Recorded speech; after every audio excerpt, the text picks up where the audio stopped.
The mining colony on Karath 4 was not a place anyone dreamed of calling home. But Lavra Bennett had learned to survive here for 2 long years, working with machines and keeping her head down while the alien warriors walked the corridors like they owned every inch of the station, and every soul within it. She was an engineer, one of the best Earth Command had sent to this distant moon, and her job was to keep the life support systems running, the mining drills operational, and the power grid stable, all while pretending she did not notice the way the Torvan soldiers looked at her and the other humans with barely hidden contempt. The Torvan were reptilian creatures who stood nearly 7 feet tall, with scaled skin that ranged from deep green to almost black, and eyes like molten gold that seemed to judge everything they saw, finding it all lacking in worth. Especially the soft pink creatures from Earth, who had no claws, no fangs, and no visible weapons on their bodies. Laura had learned their language, learned their customs, learned to step aside when they passed in the hallways, and learned to keep her eyes down when they spoke to her, not because she was afraid, but because she was smart enough to know that survival sometimes meant swallowing your pride and waiting for the right moment. The colony itself was a joint operation between humanity and the Torvan Dominion, established 5 years ago under a treaty that was supposed to bring both species together in peaceful cooperation. But anyone who lived here knew the truth behind the diplomatic words and handshakes. The humans did the technical work because the Torvan considered such labor beneath warriors, and the Torvan provided military protection against the raiders and pirates who roamed this sector of space, always hungry for the rare minerals that Karath 4 produced in abundance. It was supposed to be a partnership, but partnerships require respect, and respect was something the Torvan had never learned to give. Laura was in the cafeteria one morning when she heard the news that a new security chief was arriving from Earth, a man named Daniel Brooks, who had served in the Colonial Marines before taking a civilian position. And the gossip among the workers was that he had seen real combat against hostile species and knew how to handle himself in dangerous situations. She did not think much of it at first because security chiefs came and went on Karath 4, usually leaving within a year after they realized that their authority meant nothing when the Torvan decided to ignore human complaints. But there was something different about Daniel when she finally met him 3 days later in the maintenance bay. He was a tall man with broad shoulders and hands that looked like they had done hard work, and his eyes were calm but watchful, always scanning the room, always noting the exits and the people and the potential threats. And when he spoke to Laura about the power grid she was repairing, his voice was quiet but carried the weight of someone who expected to be listened to. "How long have the Torvan been treating humans like servants here?" he asked without any introduction or small talk. Laura looked up from her work and studied his face for a moment before answering. "Since the beginning. But it has gotten worse in the last 6 months since Commander Verak took over the military garrison."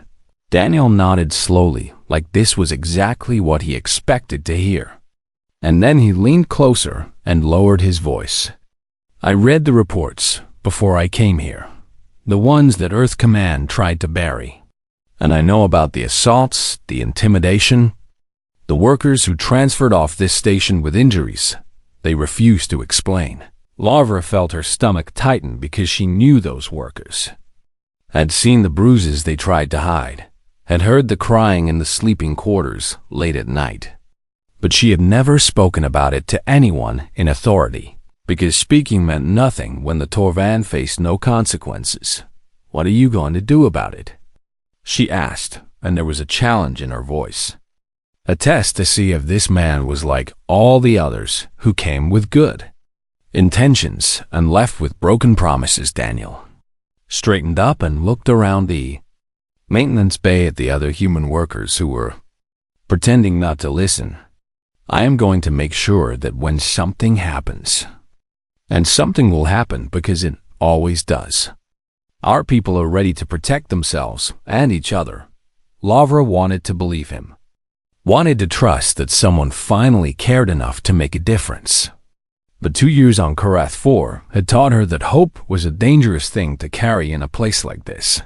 Commander Virak made his presence known that same afternoon when he strode into the main operations center with 4 of his warriors, flanking him like a king surrounded by his guards. And every human in the room immediately stopped what they were doing and stepped back. Against the walls he was massive even by Torvan standards, with scales so dark they looked almost black in certain light, and a scar running across his face from some ancient battle that he wore like a medal of honor. And when he spoke, his voice rumbled like thunder echoing through a canyon. "I have heard that Earth has sent a new security chief," Varric said, his golden eyes scanning the room until they found Daniel standing near the communications console.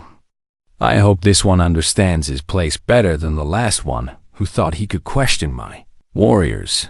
Daniel met the commander's gaze without flinching, without looking away, without any of the submission that the Torvan had come to expect from humans. And for a long moment, the two of them simply stared at each other while the tension in the room grew thick enough to taste. "I understand my place perfectly," Daniel said in a voice that was calm and steady. "My place is to protect the humans on this station, and I take that responsibility very seriously." Varric let out a sound that might have been a laugh or might have been a growl, and then he stepped closer to Daniel until they were almost chest to chest. "Your people are here because we allow them to be here, because the treaty requires us to tolerate your weakness. But do not mistake tolerance for respect. Human." He turned and walked away without waiting for a response, his warriors following close behind. And Lara watched him go, with her fists clenched so tight her fingernails dug into her palms. That night in the recreation room, Lavra found Daniel sitting alone at a table with a cup of coffee that had gone cold.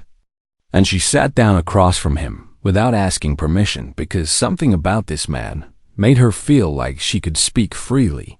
"Virak will not forget what happened today," she said quietly. "He sees your refusal to look away as a challenge to his authority.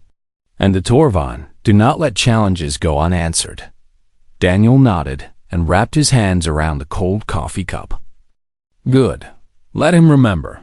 Let him think about it every time he sees me. Because I meant what I said about protecting our people. And if that means standing up to a 7-foot lizard with an attitude problem, then that is exactly what I'm going to do." Laura felt something stir in her chest. Something that might have been hope trying to come back to life after being buried for so long. And she realized that maybe, just maybe, things on Karith 4 were finally about to change. But change, she knew, rarely came without a price, and she wondered who would end up paying it. The weeks that followed brought a tension to Karath 4 that everyone could feel, but no one dared to name. A pressure building behind the walls and under the floors like gas waiting for a single spark to ignite it into something terrible and unstoppable. Commander Varric had not forgotten his encounter with Daniel Brooks, and he showed his displeasure in small, cruel ways that were difficult to report but impossible to ignore. Ways that reminded the humans every single day that they were guests in a house where they were not welcome. A human worker would find his meal tray knocked from his hands by a passing Torvan warrior who claimed it was an accident. Or a human woman would discover her quarters had been searched while she was at work with her personal belongings scattered across the floor like garbage. Or a human man would be stopped in the corridor and questioned for an hour about where he was going and why he thought he had the right to walk. These halls Daniel documented everything, filed reports with Earth Command, and received the same response every time. A message telling him to maintain diplomatic relations and avoid escalating tensions because the treaty with the Torvan Dominion was too important to risk over minor incidents. Lavra said one evening when Daniel showed her the latest response, her voice thick with frustration and anger. They call it minor when Greg Hansen came to work with a black eye he would not explain. When Maria Santos requested an emergency transfer because she was too scared to leave her quarters alone, Daniel put down the tablet and rubbed his eyes with the heels of his hands. Earth Command does not see what we see. They look at numbers and treaties and political relationships, not at the people who have to live with the consequences of their decisions. Laura was about to respond when a soft knock came at the door. And when Daniel opened it, they found a young Torvan female standing in the corridor, looking nervous and uncertain. Her scales a lighter green than most of her species, and her eyes darting back and forth like she expected to be caught doing something forbidden. "My name is Zira," she said in a voice barely above a whisper. "I work in the supply division, and I need to speak with you about what is happening on this station." Daniel stepped aside to let her enter, and Zira moved quickly into the room, like she wanted to be out of sight of the corridor cameras as fast as possible. And once the door closed behind her, she seemed to relax just a little bit. "Not all Torvan agree with Commander Varric," Zira said, looking at Lara with something that might have been shame or might have been sorrow. "Some of us believe the old ways are wrong. That strength should not be measured by how much pain you can cause to those weaker than yourself." Lara studied the young alien with new eyes, seeing for the first time that the Torvan were not all the same, that even among warriors there could be those who questioned and doubted and wished for something better. "Why are you telling us this?" Lara Askajira wrapped her arms around herself like she was cold, even though the station was kept at a comfortable temperature. "Because I have heard things, whispered conversations between Varric and his most loyal warriors, and I believe he is planning something that will give him an excuse to crack down on the humans, to show the Dominion that your species cannot be trusted and should be removed from this station entirely." Daniel leaned forward with interest and concern written across his face. "What kind of something?" "I do not know the details," Zira admitted, "but I know he is waiting for a human to make a mistake. Any mistake, so he can use it to justify whatever he has planned. And he's growing impatient because your people have been so careful to follow every rule and avoid every confrontation." The information settled over the room like a heavy blanket, and Lara felt that spark of hope she had been nurturing begin to flicker in the face of this new threat after Zira left. Promising to share any more information she could gather, Daniel called a meeting in the recreation room with all the human workers who could attend without drawing suspicion. And he spoke to them in a low voice about being careful and watching out for each other. "We are going to start holding exercise sessions every evening," he announced. "Officially, it is just fitness training to keep everyone healthy during long shifts. But I will be teaching basic self-defense techniques to anyone who wants to learn." Some of the workers exchanged worried glances, understanding what he was really saying. But no one objected because everyone had felt the weight of Torvan contempt pressing down on them for too long. Laura threw herself into the training with a determination that surprised even herself, learning how to break free from holds, how to use her smaller size as an advantage, how to strike at vulnerable points on a body much larger than her own. She also began carrying a plasma welding tool on her belt at all times, telling anyone who asked that she needed it for emergency repairs. But the truth was that the weight of it against her hip made her feel just a little bit safer when she walked the corridors. Alone one evening after a training session, she was working late in the maintenance corridor, repairing a faulty air circulation unit when she heard heavy footsteps approaching from behind her. The distinctive thud of Torvan boots against metal flooring. She turned to find Commander Varric standing there with two of his warriors blocking the corridor in both directions. And the look in his golden eyes was not anger or contempt, but something worse. Something that looked like anticipation. "The human engineer who thinks she is clever," Varric said, stepping closer while his warriors remained in position. "I have been watching you, Laura Bennett. Watching how you look at me when you think I am not paying attention. Watching how you whisper with the new security chief like you are planning something. Lavra kept her voice calm, even though her heart was pounding against her ribs. I am just doing my job, Commander. Repairing systems and keeping the station running. Varric let out a low rumbling sound, but she had learned was the Tovan equivalent of a laugh.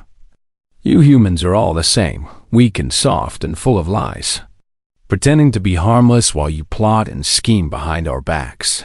He reached out with one massive clawed hand and grabbed the collar of her uniform, lifting her off the ground like she weighed nothing at all, bringing her face close to his so she could see every scale and scar and the cold satisfaction in his eyes. Kneel, he commanded, his voice echoing through the empty corridor. Kneel and apologize for your species. For every human who has ever thought they were equal to the Torvan. And perhaps I will let you live to continue your meaningless work. Lavra hung there in his grip, her feet dangling above the floor, her hands automatically going to his wrist, but unable to pry his fingers loose. And she knew that this was the moment Zira had warned them about, the moment Varric had been waiting for. The excuse he needed to break the humans once and for all. She could give him what he wanted. Could kneel and apologize and survive to fight another day. Could swallow her pride like she had swallowed it so many times before, but something inside her refused. Some part of her that was tired of being afraid, and tired of being small, and tired of pretending that dignity did not matter as long as you were still breathing. She looked Commander Varric directly in his golden eyes, and her hand moved slowly down to the welding tool hanging at her belt.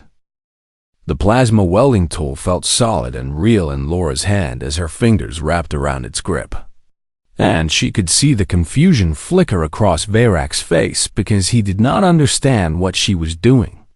Could not imagine that a soft human woman would do anything but beg and plead for mercy in one swift motion that she had practiced 100 times in Daniel's training sessions. Lavra activated the tool and drove it forward into the exposed flesh of Varric's throat, right where the scales were thinnest, right where the heat would do the most damage.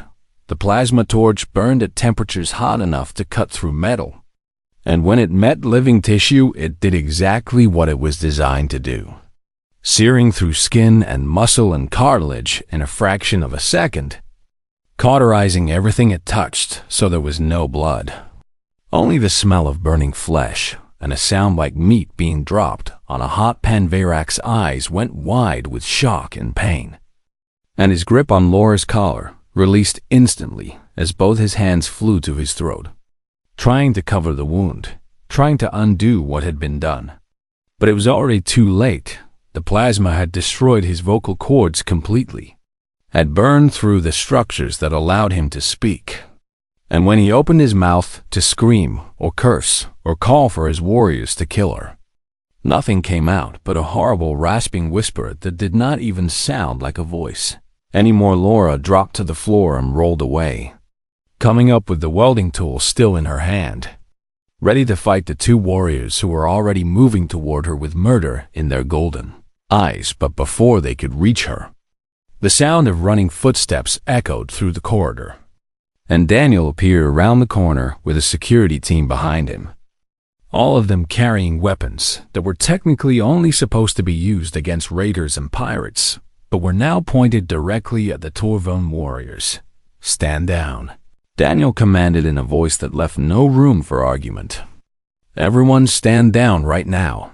The two Torvan warriors hesitated, looking at their commander, who was still clutching his throat and making those awful wheezing sounds, waiting for him to tell them what to do, waiting for the order to attack. But Varric could not give orders anymore, could not speak the words that Torvan warriors were bound by honor to obey. And without his voice, he was just a wounded creature making desperate gestures that meant nothing under their ancient laws. More people arrived in the corridor, drawn by the commotion, both humans and Torvan crowding the space and trying to see what had happened. And whispers began spreading through the growing crowd as everyone realized that Commander Varric the most feared warrior on Kareth 4, had been brought low by a human woman with a welding tool. Zira pushed through the crowd and stepped into the space between the security team and the Torvan warriors, her voice ringing out clear and strong in a way Lavra had never heard from her before. By the laws of the Dominion, Commander Varek initiated single combat when he laid hands upon this human with hostile intent, Zira declared. And Lara could see the surprise on the faces of the Torvan warriors as they recognized the formal legal language. She defended herself, as is the right of any being under challenge. And the outcome of that combat is final and binding. One of the warriors started to protest. She's human. She has no standing to invoke combat rights. The treaty grants humans equal status under Dominion law while on joint stations.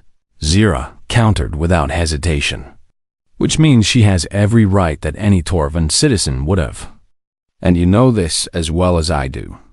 The warrior looked at his companion, and something passed between them. Some unspoken communication that Lavra could not read but could feel the weight of. And then slowly, reluctantly, they lowered their weapons and stepped back. Varek was still trying to speak, still making those rasping sounds as he pointed at Lara with one shaking hand, his golden eyes blazing with hatred and humiliation. But no one was listening to him anymore, because a commander who could not speak was no commander at Alin Torvan culture. The voice was everything, the instrument through which authority was exercised and orders were given and honor was defended. And a warrior who lost his voice had lost something far more precious than just the ability to make sounds. Daniel moved to stand beside Lara, keeping his weapon ready, but pointed at the floor. "Are you hurt?" Lara shook her head, surprised to find that her hands were not even shaking, that the fear she had expected to feel was nowhere to be found, replaced instead by a strange, calm certainty that she had done what needed to be done. "Get him to the medical bay," one of the Torvan warriors finally said, and several others moved forward to help Varek, supporting his massive body as he continued to clutch at his ruined throat. "And someone contact the Dominion High Council. They will need to be informed of what has happened here." As Varek was led away, he turned his head to look back at Lara one last time, and she met his gaze without flinching, without looking away, and she saw something in his eyes that she had never seen there before. Something that looked almost like fear. The crowd began to disperse slowly, humans and Torvan alike talking in hushed voices about what they had witnessed. And Lara knew that the story would spread through the station like fire through dry grass, changing with each telling, growing larger and more dramatic until it became something close to legend. A human woman had silenced a Torvan commander, had taken his voice and his authority with a single strike, had looked into the eyes of a monster and refused to kneel. Daniel waited until most of the crowd was gone before he spoke again. "You know this is not over, right? The Dominion is not going to let this go. They cannot afford to let it go. Because if word spreads that humans can stand up to Torvan warriors and win, then other species might start thinking they can do the same." Lavra finished for him, understanding exactly what he was saying. "I know what I did, Daniel, and I would do it again. Because some things are worth fighting for even if the fight costs you everything." Zira approached them with a worried expression on her face. "You need to prepare for what comes next, both of you. Because the High Council will demand justice and Earth Command will be pressured to give it to them." Lavra looked down at the welding tool still in her hand, at the tip that was now cool to the touch but still carried traces of what it had done, and she felt no regret, no guilt, no second thoughts about the choice she had made in that corridor. She had been grabbed by an alien warrior who thought she would break, who thought she would kneel, who thought her humanity made her weak. She had shown him exactly how wrong he was, and whatever came next, whatever price she had to pay for this moment of defiance, she would face it with her head held high and her eyes looking forward, because Lavra Bennett had finally remembered what it meant to stand up for herself. and she was never gonna forget it again. The response from the Torvan High Council came faster than anyone expected. A formal demand transmitted across all official channels within 12 hours of the incident. And the words left no room for interpretation or negotiation. They wanted Laura Bennett surrendered to Dominion custody immediately. They wanted her transported to the Torvan homeworld to face judgment for what they called an unprovoked assault on a decorated military commander. And they made it very clear that failure to comply would be considered a violation of the treaty and an act of hostility against. The entire Dominion Earth Command received the demand and immediately began sending messages to Karath 4. Messages that talked about the importance of the treaty and the need to maintain diplomatic relations and the unfortunate necessity of sometimes sacrificing individuals for the greater good. Daniel read the messages with growing anger, his jaw tight and his hands clenched into fists at his sides. They are going to hand her over. They are actually considering handing her over to those monsters. Lavra sat in the security office with Zira beside her, watching Daniel pace back and forth like a caged animal. And she felt strangely calm despite knowing that her fate was being decided by politicians thousands of light years away who had never set foot on Karath 4 and had no idea what life was really like here. I knew this might happen. When I made my choice, Lavra said quietly, I am not going to pretend I did not understand the consequences. The consequences should not include being executed for defending yourself, Daniel shot back, stopping his pacing to look at her directly. This is not justice, this is politics. And I refuse to be part of it. Before Lavra could respond, a new message came through on Daniel's communicator. But this one was not from Earth Command. It was from Captain Chris Morgan of the Starward Hope, the human military vessel stationed in the sector to provide emergency support for the colony. I have been monitoring the situation on Karath 4. Captain Morgan's voice came through clear and steady.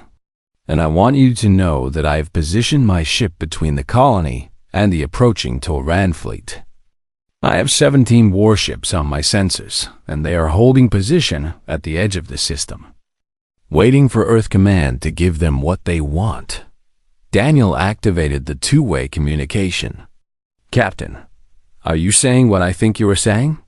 I am saying that anyone who wants to take Laura Bennett from that station is going to have to go through the Starward Hope first, Morgan replied, and there was steel in his voice that matched the steel of his ship. I have sent a message to the Torvan Fleet Commander making this very clear. And I have also sent a message to Earth Command, telling them that I will not participate in handing over a civilian who is defending herself against assault. Zira looked at Laura with something like awe in her eyes. Your captain is risking war for you. Risking his career and his ship and the lives of his crew. Why would he do such a thing? Lavra thought about all the training sessions with Daniel, all the whispered conversations about protecting each other, all the small acts of kindness and solidarity that humans showed one another, even in the darkest places. And she understood something that Zira might never fully grasp, because that is what we do, Laura said simply. We protect our own, even when it costs us.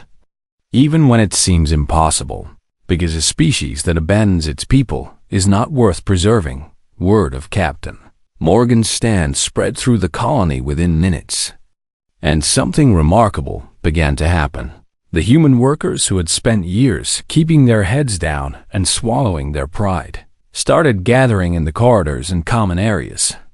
Not to panic or flee, but to organize. Daniel took charge without anyone asking him to, assigning people to defensive positions, coordinating with the few security personnel who had actual combat training, making sure everyone knew where to go and what to do if the Torvan decided to take Lavra by force.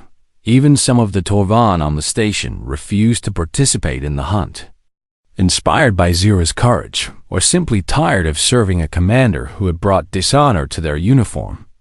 and they quietly stepped aside when humans passed or conveniently failed to notice when defensive barriers were erected. The standoff continued for hours that stretched into days, with tense communications flying back and forth between Earth Command and the Torvan High Council, and Captain Morgan and the fleet commander and a dozen other parties, all trying to find a way out of the crisis that would let everyone save. Face Laura spent most of that time in the security office, not because she was hiding, but because Daniel insisted it was the most defensible position on the station, and she used the time to talk with Zira about what life was like on the Torvan homeworld, about the traditions and laws that shaped her people, about the possibility of change. Varric represents the old way, Zira explained during one of their conversations. The belief that strength is the only virtue and weakness must be crushed wherever it is found. But there are many among my people who are tired of endless war and conquest, who wonder if there might be a better path. And what do you believe? Lavra Askajira was quiet for a long moment before answering. I believe that true strength is shown not in how easily you can destroy, but in what you choose to build. And I believe that what you did in that corridor was one of the bravest things I have ever witnessed. Not because you struck a blow against a powerful enemy, but because you stood up for your own dignity, when it would have been so much easier to surrender on the third day of the standoff. Daniel burst into the security office with a look on his face that Lavra could not quite read. The Torvan fleet commander has contacted the High Council with a report. He's telling them that the humans are not surrendering, that we are preparing to fight for one of our own, and he is requesting guidance on how to proceed. Lavra felt her heart beating faster. What does that mean? It means they did not expect this, Daniel said with something that might have been a smile trying to break through his serious expression. They expected Earth Command to fold, expected us to hand you over without a fight, expected humans to behave the way we always have, quiet and compliant and easy to push around. He sat down across from her and leaned forward. The High Council is in emergency session right now, trying to figure out what to do. Because if they attack and we fight back, even if they win, they will have proven something to every other species in the galaxy. Proven what? Zira asked. Daniel looked at her with something like pride in his eyes. That humans are willing to go to war to protect a single person. That we value our people enough to stand against impossible odds. That pushing us too far has consequences they never imagined. Lavra thought about Captain Morgan out there in the darkness of space. His ship small and vulnerable against 17 Torvan warships. And she thought about all the humans on Karath, 4, who were ready to fight even though they knew they could not win. And she realized that this moment was about so much more than her. This was about showing the galaxy what humanity really was. Not the soft, weak creatures the Torvan believed them to be, but something far more dangerous. A species that would never stop fighting for what was right. And somewhere in the heart of the Torvan Dominion, Lavra knew, powerful beings were looking at this small defiant stand and starting to wonder if they had made a terrible mistake. The standoff lasted 3 days and 3 nights, with neither side firing a shot, but both sides ready to unleash everything they had at a moment's notice. And the tension grew so thick that people on Kareth 4 spoke in whispers, even when there was no one around to hear. Them Captain Morgan kept a stalwart hope in position between the colony and the Torvan fleet. A single human vessel against 17 warships. And when other captains in the sector heard what he was doing, 2 more human ships quietly changed course and joined him, their commanders sending no explanation. Just the simple message that they were there if they were needed on the Torvan side. The fleet commander grew increasingly frustrated with the lack of clear orders from the High Council, which was locked in debates that lasted hours and produced nothing but more debates. Because no one wanted to be the one who gave the order that started a war with a species they had always dismissed as weak. Laura watched it all unfold from the security office, following the updates that Daniel brought every few hours. And she found herself thinking about all the small choices that had led to this moment. All the time she had looked away and kept quiet and told herself that survival was more important than dignity. She thought about the other humans on other stations and colonies throughout the galaxy. People just like her who had learned to accept being treated as lesser. And she wondered how many of them were watching this standoff and asking themselves if maybe things did not have to be this way on the morning of the fourth day. A new transmission came through from the Torvan homeworld. Not from the High Council, but from an envoy who introduced himself as High Mediator Kren, a position that Lavra had never heard of, but that, Zira explained, was reserved for the most serious diplomatic situations.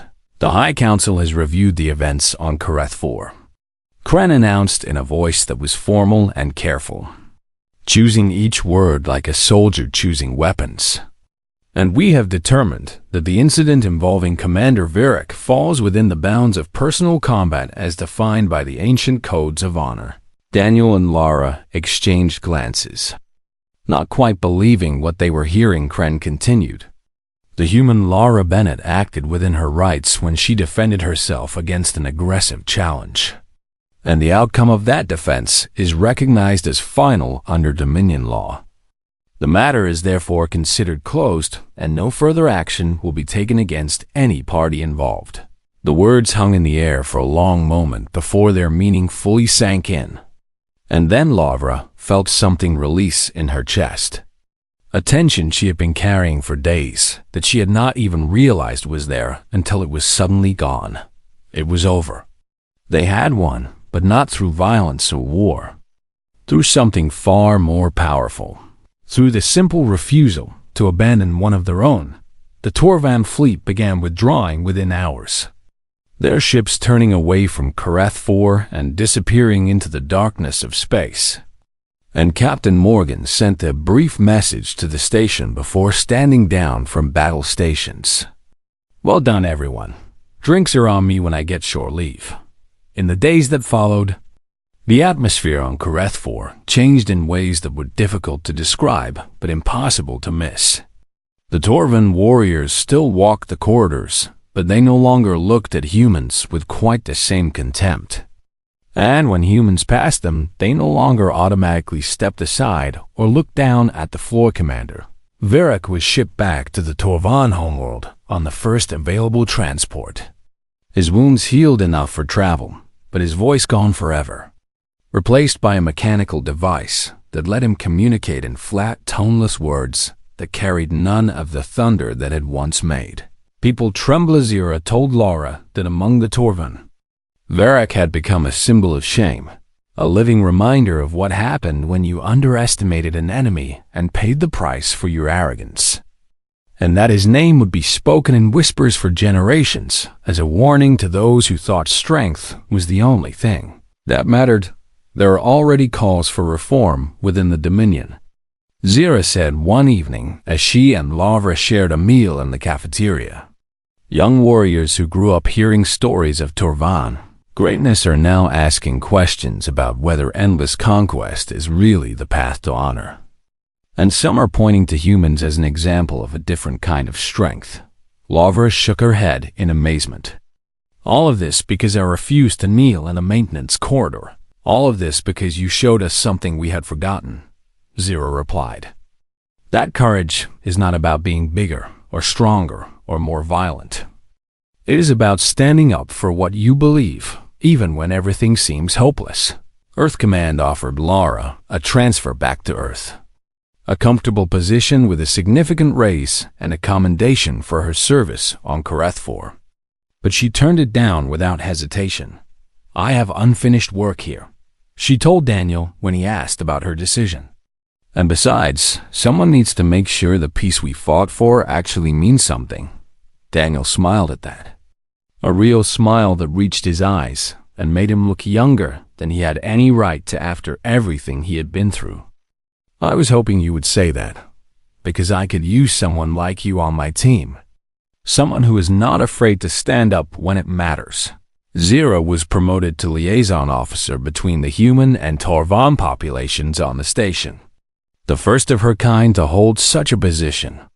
And she threw herself into the work with a passion that surprised everyone who had known her as the quiet, nervous supply worker who kept to the shadows. A new chapter was beginning on Kareth 4, one that would not be easy and would not be without challenges, but one that held possibilities that had seemed impossible just weeks before. One evening, Laura found herself back in the same maintenance corridor where everything had changed, standing in the exact spot where Varek had grabbed her collar and demanded that she kneel. And she looked around at the pipes and panels and blinking lights that she knew better than her own. Face Daniel found her there a few minutes later, having tracked her down when she did not show up for dinner, and he leaned against the wall with his arms crossed, watching her with curious eyes. "You okay?" he asked. Laura turned to look at him, this man who had stood beside her when everything was falling apart, who had refused to give up even when the odds seemed impossible, who had helped her remember what it meant to be human in a galaxy that wanted to make her something less. "I am better than okay," she said, and she meant it with every fiber of her being. "I am just getting started." Outside the station, the stars burned cold and bright against the endless dark, and somewhere among them, on worlds and ships and stations scattered across 1,000 systems, humans and aliens alike were telling the story of what had happened on Kareth 4. They told of an alien warrior who had grabbed a human woman by the collar, expecting her to break, expecting her to kneel, expecting her to prove that humanity was exactly as weak as everyone believed. They told of how that warrior never spoke again, and they told of how everything changed after that. Not because of weapons or warships or political maneuvering, but because one person had the courage to stand up and say enough. That was the legacy of Laura Bennett, the engineer from Kareth 4, and it was only the beginning of what humanity would become.